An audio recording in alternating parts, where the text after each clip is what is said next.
Okay, Wittle Defender, the summer festival is here, and one of the first things you'll notice is the event guide. This is going to be where you're doing your daily task. Completing those will give you festival coins, which we're going to go over and use in a draw.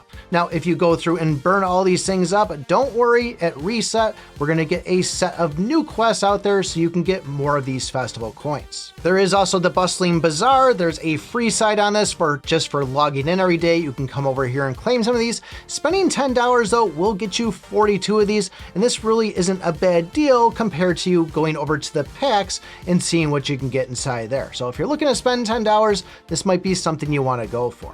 But if you do have gems, there is actually some good deals in here to go and pick up some of these also. So that's what I spent my gems on, and it didn't really seem like there was that much of a better one to go and start and get the most expensive or the cheapest one there. I say just grab these things if you can.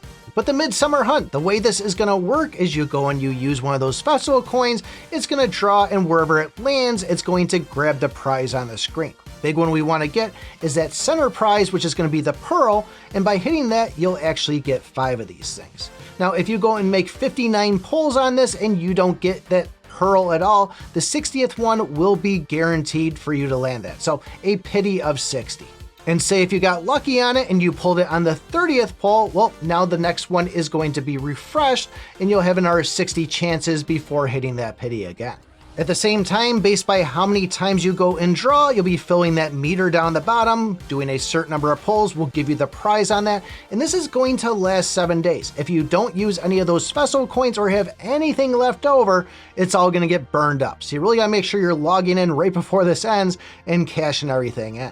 Now, as far as the prizes we can exchange on this, the whole Mythic Hero Choice Plus pack does have Sword Saints in there. It is going to cost you 10 pearls, but I'm going to tell you, I'd probably stay away from that. That's going to be very expensive for you, and you might be better off if you're willing to wait for it for this Sword Saint raid up to come around again, which is probably going to be about 6 weeks. I'd say your big priority you're going to want to go for is these 4 skins. And if you already have the one for the Sword Saint or even the Ice Witch, don't worry, these ones are completely different, and in my opinion, they're actually a lot better. So where our other skins only give a 1% to attack, HP, and defense, these are actually going to give a 2%, and there's an extra stat in there. So the Sword Saint has a 2% to skill reduction or skill cooldown reduction. Seraph there is going to have one for 2% for healing, I believe it was.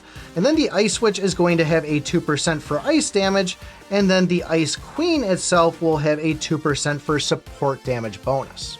The way that sounds like to me is just by unlocking this, whether you're using these or not, you'll be getting those buffs. The nice part about this is all 4 of these skills will actually have an equip bonus to it, so I imagine this is going to be for when they're deployed, but when you do go and use this every 20 seconds, your whole team's going to get a 2% attack buff that'll last for 5 seconds. And they say this cannot stack, so if you're thinking of rocking Sword Saint and Seraph, you're not going to get a 4% bonus or a 10 seconds. It's still going to be that 2% for that 5 seconds. But there's not going to be really a lot to this besides just doing those quests, spending some gems if you have to, and just rolling on this thing. Like I said, I'm going for the outfits. I'd say don't waste them on the actual Sword Saint there. I mean, unless you're dumping a lot of money into this, but this is a fun event. This is our first one, and I'm looking forward to it. But speaking of raid ups, if you're wondering about that new hero, the Vanguard there, and if it's any good after the buffs, you might want to take a look at this video right here. Thanks for watching, and remember, I pick my butt.